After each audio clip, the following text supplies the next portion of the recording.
네, 안녕하세요. 유플트 그룹장 박지한입니다. 이런 세미나 기회를 주셔가지고 참으로 감사드리고요. 일어서서 좀. 네. 제가 사실 그 초록소프트 입사하고 한 1개월 정도 지났는데 그동안 이제 유플트 쪽 이제 그룹장으로서 느꼈던 점, 그리고 앞으로 이제 어떤 식으로 우리가 가야 될지 한번 말씀을 드리고요. 그 우리의 어떤 저의 생각 그리고 여러분의 생각을 공유하는 시간으로 갖겠습니다. 그 제목은 데이터와 실험을 통해 성장하는 서비스를 만드는 방법과 문화입니다.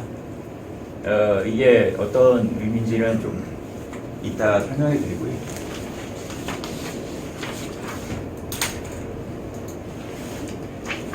저희가 이제 서비스나 여기 계신 분들이 어떻게 보면 스타트업에 계신 분들이고, 그리고 새로운 서비스를 만들려고 하시는 분이기 때문에 저기에 딱 나와 있는 순서대로 보시면 알겠지만 이런 어떤 사이클을 겪게 되실 거예요. 그러니까 아이디어가 있고 이렇게 멤버를 모아가지고 제품을 만들고, 그 다음에 뭐 개발을 하죠. 그 다음에 뭐 여러 가지 또 중간에 사소한 문제가 있어가지고 런칭이 늦어지고 하면서 또 그 어쨌든 런칭을 했어요.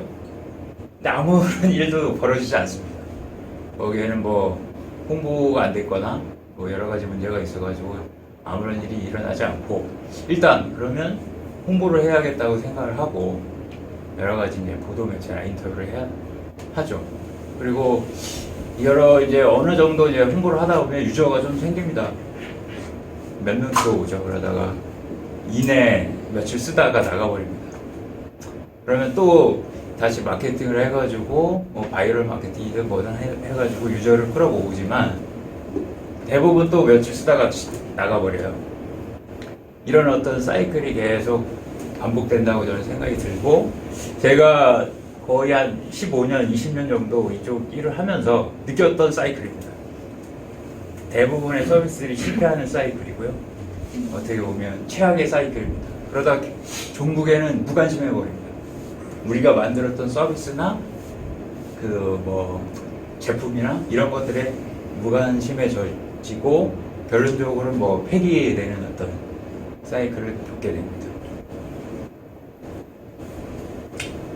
근데 이 문제가 어디서 왔을까? 사실은 제가 생각하기에는 이게 어떻게 보면 지금까지 대부분의 기획자 그리고 개발자, 디자이너들이 겪는 문제인데, 사실 기획부터 하겠죠. 기획을 여러 가지 기획을 하고 그 기획서를 씁니다. 근데 아시다시피 저런 식으로 기획서를 쓰죠. 근데 제가 그 개발을 하면서 사실 저 기획서를 단 한 번도 자세히 읽어본 적이 없어요. 근데 기획자들은 엄청나게 논리적으로, 그리고 어떻게든 기획서 자체를 계획을 위한 기획서를 작성하게 되어 있습니다. 이게 회사의 문화고 어쩌다 보니까 계속적인 저런 식의 행위를 하게 되는데, 뭐 그건 그렇다 치더라도 사실 저런 기획서를 바탕으로 해서 서비스가 성공하면 상관이 없는데, 그럼에도 불구하고 계속적으로 실패를 하게 됩니다. 그러면서 기능을 계속 추가를 하게 되죠. 그래서 사실 끝에 가가지고는 이게 우리가 생각하는 문제가, 우리가 생각하는 어떤 가설이 진짜 문제가 있는 거고 그 가설이 검증되어 있는가를 이렇게 생각하게 됩니다. 나중에 가서는 아무도 이게 이 서비스를 원하지 않는가 생각할 수도 있고요. 저 그림에 나왔듯이 이 산이 아닌가 보다 하고 옆산으로 갈 수도 있는 형국까지 갈 수 있습니다. 그래서 사실 이 가설의 검증부터 시작을 해가지고 우리가 정말로 그 시장에서 원하는 서비스를 우리가 만들고 있는지에 대한 어떤 측정 방법들이 있습니다. 이게 예전에 이제 린스타트업이라는 어떤 이 스타트업을 할 수 있는 프로세스들 모임 용어인데, 사실 린스타트업에서 강조하는 것들이 이 제품, 우리가 만드는 서비스들이 이 마켓에 적합한가, 어떤 측정 방법들을 개발을 하고 저 세 가지 그 리텐션, 전환율, 순수 추천 지수 해가지고 이 부분들을 측정할 수 있는 방법들을 제안을 했습니다. 되게 중요한 개념이고요. 저 세 가지 개념에 통과를 하게 되면 어느 정도 시장에 안착할 수 있는 어떤 평균치가 되는 겁니다. 그래서 그 부분에 대해서 한번 말씀드리고, 사실 제가 그 마지막 회사에서 좀 이런 사적인 얘기를 잠깐 말씀드리면, 저희가 모시는 회장님 자제분과 그 200억 정도 들고 스타트업을 했었습니다. 여러 가지 것들 많이 개발을 하고, 그 중에 이제 커뮤니티도 있었고, 자동차 커뮤니티, 그 다음에 쇼핑몰 쪽, 화장품 쪽도 있었고, 물류 쪽, WMS 관련된 또 서비스를 했습니다. 그러면서 다 실패를 했는데, 그 실패의 원인 중에 하나가 저겁니다. 그러니까 제가 전에 얘기했듯이 정말 우리가 개발하는 서비스나 제품들이 이 시장에 맞는지 측정 방법을 몰랐고, 그러면서 제가 찾았던 것들이 저런 어떤 자료들인데, 처음은 저거 모르고 저희는 무조건 그 우리가 만든 서비스나 앱들을 인스톨 시키게끔 만들었고, 회원 가입시키게끔 만들었고, 그런 식으로 해가지고 그걸 이제 KPI 삼아가지고 우리의 서비스를 측정을 했어요. 근데 그게 첫 번째 해야 될 과정이 아니고, 사실은 저 세 가지 통해가지고 서비스를 안착시키게끔 만들어야 되는데 그걸 못했던 거죠. 그래가지고 거의 200억을 한 2년 정도에 다 날렸습니다. 그리고 그 마케팅 쪽에서는 그 200억이 있으니까 자신들의 KPI를 높이기 위해서 엄청나게 쏟아부었어요. 그리고 그 지표들이 그냥 어떻게 보면 쓸데없는 지표들, 그냥 무조건 회원가입 시키는 그런 걸로 그 포진이 되다 보니까 그 마케팅 비용이 장난 아니게 나가더라고요. 그러면서 이제 회사가 이제 무너지기 시작을 했는데, 사실 이 문화라고 제가 처음에 말씀드렸잖아요. 사실 그런 어떤 KPI나 이런 것들 중요시하는 문화에서는 사실 이 서비스의 중요성보다는 자신들이 한 행위 그리고 성과에 대해서 치중을 하기 때문에 전혀 서비스와 무관한 행동을 합니다. 그렇기 때문에 이걸 좀 조심해야 되고요.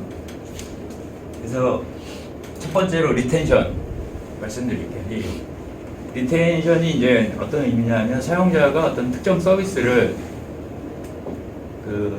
이용했을 때 얼마나 이게 그 서비스에 남아가지고 활동을 하느냐에 대한 그 지표입니다. 사실 이렇게 쭉 보시면 이 지표 있잖아요. 그러니까 되게 좋은 서비스들은 이런 지표를 그래프로 그리면 이런 지표를 그립니다. 근데 나쁜 서비스들은 바로 하강을 하죠.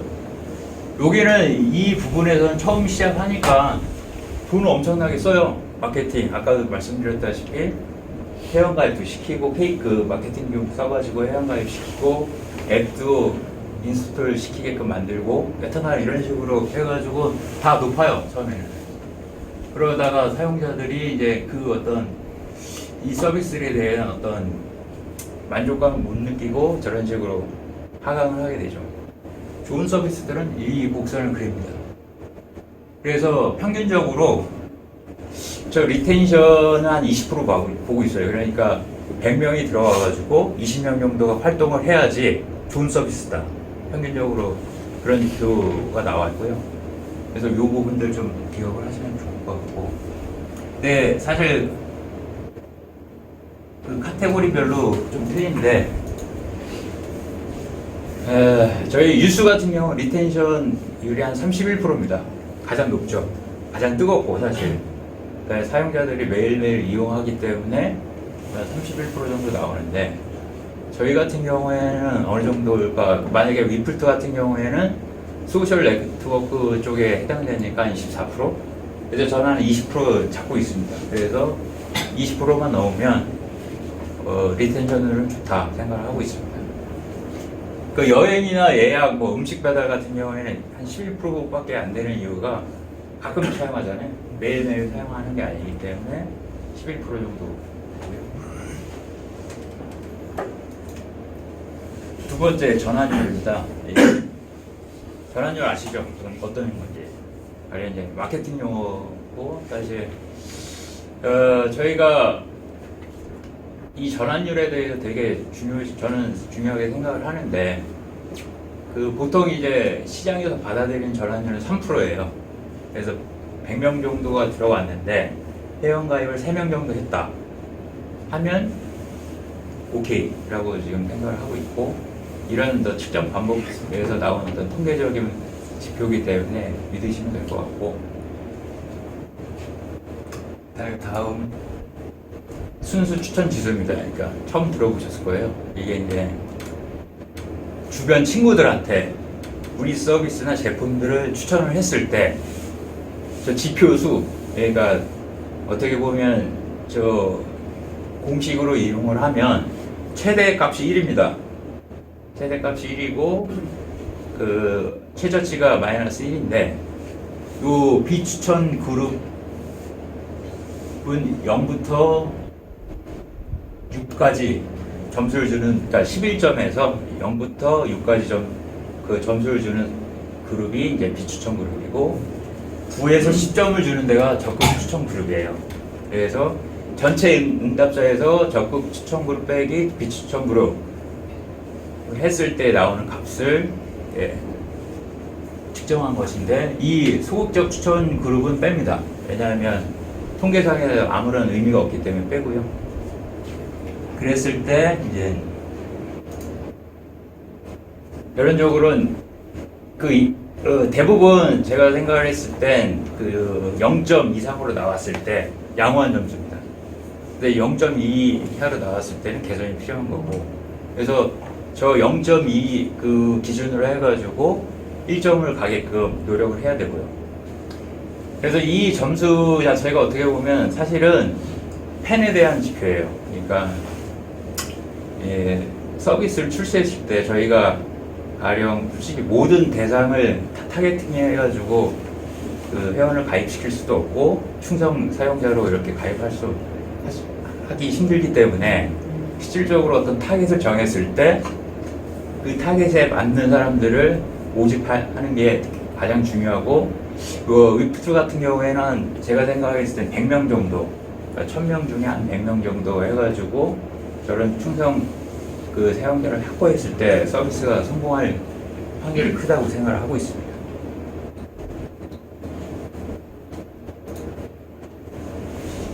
그러면 이렇게 해가지고 이 세 가지 측정 방법을 통해가지고 점수를 매겨가지고 봤는데, 만약에 안 됐을 때 모든 값들이 이하로 나왔을 때는 어떻게 해야 될까? 그래서 두 가지 하지 말아야 될 게 있고 해야 될 것이 있습니다. 하지 말아야 할 거는 브레인스토밍. 그러니까 지금 만들어져 있는 서비스나 제품에 대해서 브레인스토밍 하면 안 돼요. 그리고 새로운 기능 추가는 또 절대 하면 안 됩니다. 그리고 잔존율이나 전환율을 위해서 뭔가를 또 개선하는 작업 절대 안 되고, 해야 될 거는 인터뷰예요. 인터뷰를 하고 사용자의 어떤 경험들을 들어야 됩니다. 그 경험을 들어야 되는데, 인터뷰 전제 조건이 있어요. 6가지 해가지고 미래가 아닌 과거, 현재 수점에서 질문할 것, 그 다음에 가정이 아닌 경험, 그 다음에 과정, 기억이 아닌 습관을 통해서 구체적인 경험을 확인해야 되고요. 일반적인 어떤 진술이 아닌 개인의 경험으로 해가지고 질문과 답변을 할 것, 그 다음에 편향된 믿음, 이런 과정이 아니고 호기심에서 접근을 해야 됩니다. 질문 있습니다. 사용자를 직접 만나서 이야기를 들어서 새로운 기능이 필요하다고 의견이 들어오면은 그때도 그럼 기능을 추가하지 않는 게 좋나요? 당연히 인터뷰를 할 거 아니에요? 그리고 거기에 대한 어떤 결론이 나올 거고, 그 이후에 이제 다시 기능을 추가하든 어떤 행위를 해야 되겠죠. 그러니까 제가 얘기하는 거는 기능 추가하는 게 중요하지 않고 일단은 멈춰야 된다는 거죠. 멈추고 일단 사용자를 만나서 사용자 행동 데이터를 분석하거나 유저의 입장에서 한번 서보는 거죠. 대부분 실패하는 게 가설이 그 기획자의 어떤 단편한 어떤 이 아이디어 아니면 뭐 큰 기업에서는 어떻게 보면 높은 지위에 있는 사람의 그 생각으로 이루어지기 때문에 사실 유저가 생각하는 거를 괴리가 클 수도 있습니다. 그리고 제가 경험해 본 결과 엄청 컸고요. 그래서 대부분 서비스들이 실패를 했기 때문에 제가 생각하기엔 이 부분이 맞다고 생각을 합니다. 일단 유저의 생각이 가장 중요하고요. 그걸 통해서 개선점을 찾는 것이 좋다고 생각이 듭니다. 그래서 이제 만약에 그러면 이걸 다 통과를 했어요. 그리고 실질적으로 그 온보딩, 소위 말해서 사용자들이 아까 같은 그 그래프를 그렸을 때 그 다음에는 어떻게 해야 되는가? 네, 저희 이제 제가 좀 어떻게 보면 크로스 해킹이라고 되게 마케팅 용어거든요. 그리고 크로스 해킹 자체의 방법론이 되게 많기 때문에 이 자리에서 설명을 드리기는 좀 힘들고요. 간단하게 말씀드리면 이제 고객의 반응 그리고 제품 서비스를 수정해 가면서 시장의 궁합, 그러니까 아까 얘기한 PR 그 프로덕트 마켓 핏을 높이는 게 중요합니다. 그래서 서비스를 출시를 하고 시작이라고 생각을 해야 되고요. 그 아이디어 개발, 측정, 개선이라는 이 피드백 순환구를 밟으면서 서비스를 계속적으로 업그레이드 해야 됩니다. 그리고 어떤 특정 페이지 같은 경우 이게 그러니까 어떤 전환율이나 리텐션이 떨어졌을 때 페이지를 바꿔가면서 A/B 테스트를 해야 되고 그 나머지로 이제 포인트라고 모멘트라고 이게 되게 중요하거든요. 이제 쭉 예를 제가 쭉 드러났는데 저희가 만약 위플2를 개발을 하고 서비스를 할 때 고객들이 어떤 이 핵심 가치를 느낄까 그리고 그 핵심 가치를 경험하는 순간 자체를 모멘트라고 합니다. 여기 나왔듯이 트위터 같은 경우에는 30명 정도 자기를 팔로우 했을 때 그 팔로우 당한 사람은 이 앱이 되게 좋다고 생각을 해요. 그 다음부터 팬 관리를 해야 하겠죠. 출결버스라는 그때 제가 잠깐 말씀드린 그 서비스는 이제 자녀들이 학원 출석하고 끝났을 때 문자로 부모들한테 알려줍니다. 이 부분을 되게 공략을 해가지고 서비스를 시작했고, 슬랙 같은 경우에는 한 2,000개 정도 서로 이제 메시지를 주고받을 때 이룰 서비스를 전환할 가능성이 높다라고 합니다. 그럼 우리가 지금 사용하고 있는 간식 대장의 이 모멘트는 뭔지 이용석 용어는 어떻게 생각하세요? 간식 대장. 일하다 보면 뭔가 먹고 싶으니까 나가시고 뭔가 회사 내에 있으면 좋겠다 하는 그런 뭐 각자의 생각이니까 그거는 뭐 맞을 수도 있고 틀릴 수도 있습니다. 여튼 그리고 계속적으로 말씀을 브라인드 같은 경우는 이제 회사 리뷰잖아요. 되게 어떻게 보면 회사에 대한 리뷰가 되게 은밀하고 그리고 어떻게 보면 좀 자극적일 수 있는데 그런 어떤 리뷰를 통해 가지고 리텐션을 유지를 했습니다. 드롭박스 같은 경우에는 뭐 이제 자기 친구 초대 버튼으로 해가지고 60% 가입자를 증가를 시켰고요. 그랬을 때 위플2의 이 모멘트는 뭘까 좀 생각을 해봤는데 저 같은 경우에는 이제 요즘에 이제 아시아 축구 게임 열리잖아요. 그리고 만약에 가령 이제 어제 같은 경우 엊그제 사우디아라비아랑 경기를 했는데 제가 딱 봤을 때는 그 경기의 결과에 대한 어떤 그런 것보다 어떻게 느꼈을까? 사용자들이 이 경기를 보고 어떤 식으로 느꼈고 어떻게 뭐 좋아하거나 분노하거나 여러 가지 감정들에 대한 어떤 리액션, 반응을 좀 보고 싶다는 생각이 들 때 우리의 위플트의 어떤 모멘트가 아닐까 생각합니다. 이건 제 생각인데 나중에 저희가 이제 본격적으로 서비스를 출시를 하고 저런 모멘트는 좀 찾을 필요가 있을 거라고 생각이 듭니다. 그리고 이제 최종적으로 이런 것을 바탕으로 해서 위플2는 사실 목적을 위해서 이제 최소한의 제품을 만들 생각입니다. 여기서 미니멀 바이어러블 프로덕트 해가지고 MVP, 그러니까 실행 가능한, 성공 가능한 기능만 일단은 만들어서 빠르게 실험을 할 생각입니다. 그리고 기존에 이제 이플2는 이제 콘텐츠 생산자가 유저라고 했지만 사실 유저가 그 어떤 콘텐츠를 생성하거나 그 반응하는 경우는 거의 드뭅니다. 제가 그거를 한 20년 정도 서비스 개발하면서 느꼈고요. 일단은 서비스 제공자가 주도를 해야 돼요, 콘텐츠는. 그리고 그 콘텐츠를 보고 유저들이 따라오게 돼 있습니다. 그러면서 참여를 하고 자연스럽게 그 서비스를 즐기게 되어 있다고 저는 생각이 들고요. 그리고 리텐션 이제 높이기 위한 장치를 좀 이런 식으로 해가지고 브라인드 같은 경우에 저렇게 이제 회사 리뷰를 보고 싶다고 하면 자기 회사 리뷰를 작성을 해야 됩니다.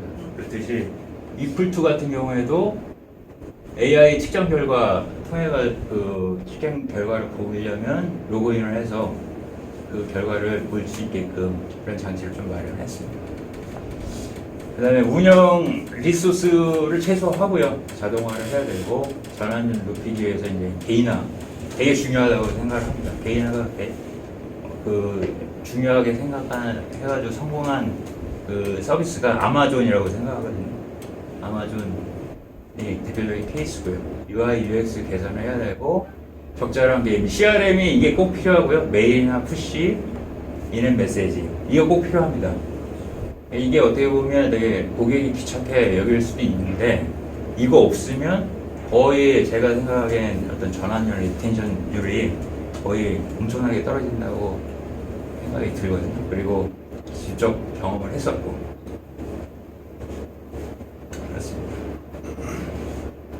그리고 마지막으로 제가 이 회사 오기 전에 저랑 개발 기획자 한 명이랑 운영 기획자 한 명 해가지고 만든 서비스가 있거든요.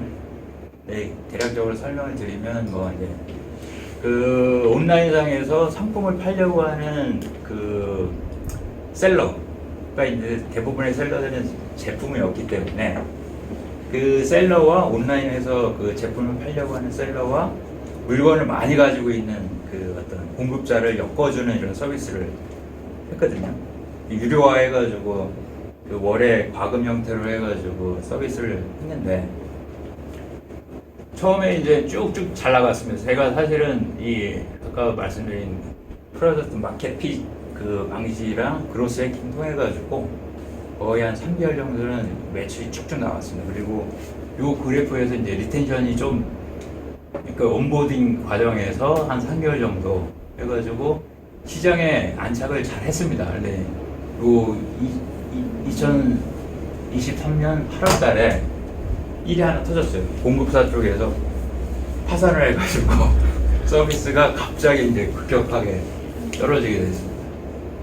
제가 이거 왜 말씀드리냐면 그렇게 준비를 하고 철저히 준비하고 측정을 하고 뭐 해도 사실은 서비스 성공하는데 되게 힘들다는 생각을 많이 가졌어요. 그리고 결론적으로는 이런 노력을 해도 운이 좀 따라야지 된다는 생각이 했는데 그 운을 어떤 잡기 위해서도 어떻게 보면 지금 전에 말씀드린 어떤 그런 방법 자체가 되게 중요하다고 생각이 듭니다.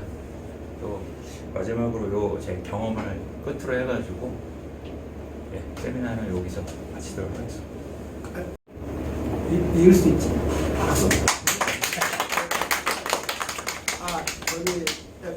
네.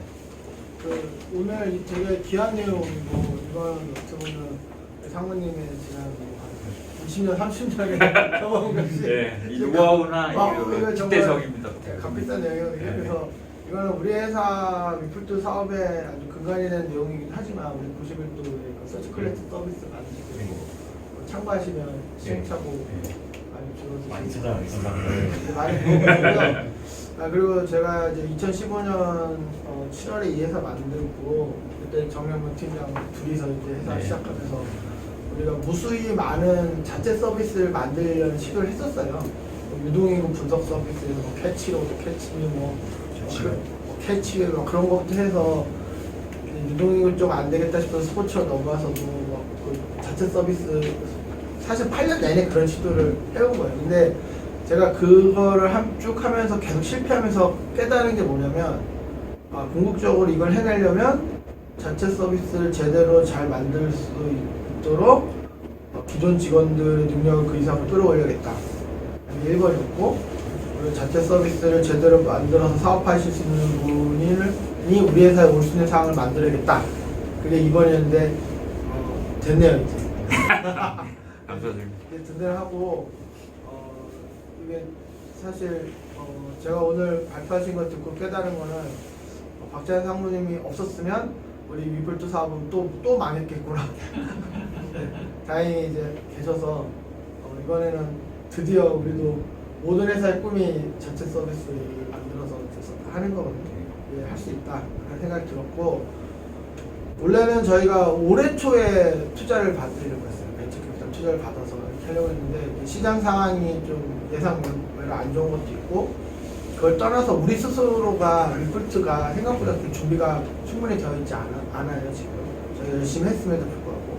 그래서 이제 상무님 말씀하신 걸 명심해서 앞으로 1년 더 좀 이런 진짜 그런 겉으로 보이는 KPI 이런 거에 집착하지 말고, 이 리플트를 쓴 사람 중에 막 감동을 하고 와 하는 사람 나오면 되는 거야. 그런 사람이 많이도 필요 없어. 한 100명만 있어도 내년에 내가 몇백억 끌어오려면 할 수 있거든. 그러니까 그래서 우리 플랜은 내년 초에 위플트로 시리즈 A 투자를 본격적으로 받고, 저희 지금 3층 2개 층과 여기가 내년 5월까지로 계약을 했어요. 그저께. 그래서 저희가 내년 봄에 투자 받고 내년 6월에는 좋은 빌딩으로 이사를 갈 것입니다. 그래서 그게 지금 제가 목표하는 비전이고, 자, 이게 지금 위플트에 대한 얘기였기 때문에 먼저 우리 그 기획개발팀장이 오늘 있는 소감을 한번 얘기하시고, 그 다음에 우리 사업전략팀장님 한 말씀 하시고 마무리하는 걸 하겠습니다. 우리 한 말씀 뭐 이런저런 소회를.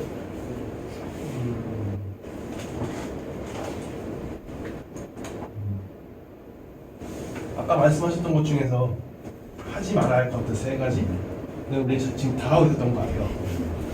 브레인스토밍하고 기능 조금씩 추가하고. 근데 확실히 좀 한계가 많이 보이는 것 같긴 했었어요. 정말 우리가 개발하고 있는 부분이 제대로 먹히고 들어가 있는 건가? 그리고 수도 없이 듣을 때도 있어요. 이번 기회는 제대로 만들어가야죠. 잘 될 것 같습니다. 우리가 지금 박재현 상무님 말씀하신 저런 사항을 만들기 위해서 박민환 연구원 채용한 것도 있어요. 그러니까 우리가 결과만 드립다 하면 고객의 니즈에 멀어지기 때문에 현장 얘기도 많이 듣고 그렇게 할 것이고. 마지막으로 우리 사업전략 팀장님 한 말씀 하시고 시마이. 상무님께서 좋은 말씀을 해주셨는데 더 덧붙여서 대표님께서 우리 창업 과정과 지금까지 온 과정들을 이렇게 설명해 주시는데 두 분께서 말씀해 주신 내용이 약간 좀 오버랩되면서 좀 많이 좀 여러 가지 생각이 좀 오고 갔는데 그러면서 또 생각하는 게 대나무가 생각이 났어요. 우리가 지금 스포츠 쪽으로만 전념하기 위해서 달려온 시간도 꽤 몇 년, 벌써 4년 정도 된 것 같은데 그것과 함께 그동안 우리가 헛된 짓을 하지는 않았다라는 생각, 그리고 그것을 통해서 우리가 어느 정도 이런 프로젝트를 우리가 감당할 수 있을 정도의, 아직은 좀 부족하지만 좀 많이 성장을 개개인별로 또 회사 자체도 많이 성장을 하고 있구나, 그런 생각이 들었어요. 그래서 상무님께서 말씀해 주신 오늘 말씀해 주신 내용들이 우리 회사에 정착이 돼서 실행이 된다면 우리의 때도 머지 않았겠구나, 그런 좀 뭐랄까요, 좀 기쁨이랄까요, 그런 분위기가 좀 만들어지고, 또 개개인들도 저와 비슷한 생각들을 하실 텐데 내년 이후에 우리는 지금보다 더 나은 기업 문화와 또 서비스를 가지고 세상에서 활개칠 수 있겠구나, 그런 생각이 들었습니다.